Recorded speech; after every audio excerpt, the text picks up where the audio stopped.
Finally, if you can't solve your problem using the methods we've discussed, here are some focused questions you can pose to stimulate creativity. Here's one of my favorites. What are you trying to do? What are you trying to do? And number 2, how are you trying to do it? How are you going about accomplishing what you're trying to do? Remember, if you're pursuing a particular course of action, you have nothing but problems along that course of action, it may indicate that the course of action or the plan is incorrect. Question 3, what are your basic assumptions? What are you assuming? What are your assumptions, both your conscious and your unconscious assumptions? Number 4, could they be wrong? Incorrect assumptions lie at the root of every failure.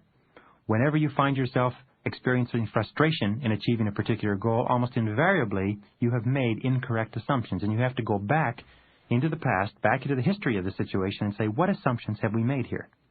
One of the most common assumptions that companies make is that there is enough of a market for their products for them to be able to manufacture, produce, and sell them at a profit. They assume that because there is a market, there is a large market. They assume because some people like the product and consume it, enough people will like it and consume it to make it financially viable.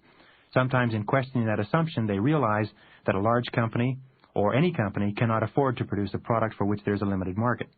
Question 5, what if you did exactly the opposite of what you are doing right now? Consider doing exactly the opposite of your current course of action, and then think about doing the opposite of that. And very often you'll come up with some very creative ways to approach the situation. Use what we call zero-based thinking during your problem-solving exercises. Be willing to draw a line under everything you're doing today and imagine starting over with a clear slate, knowing what you now know. What would you do differently? What would you change? What would you get into or get out of? Most of all, what are you going to do about it? When are you going to do it? Your whole life lies ahead of you.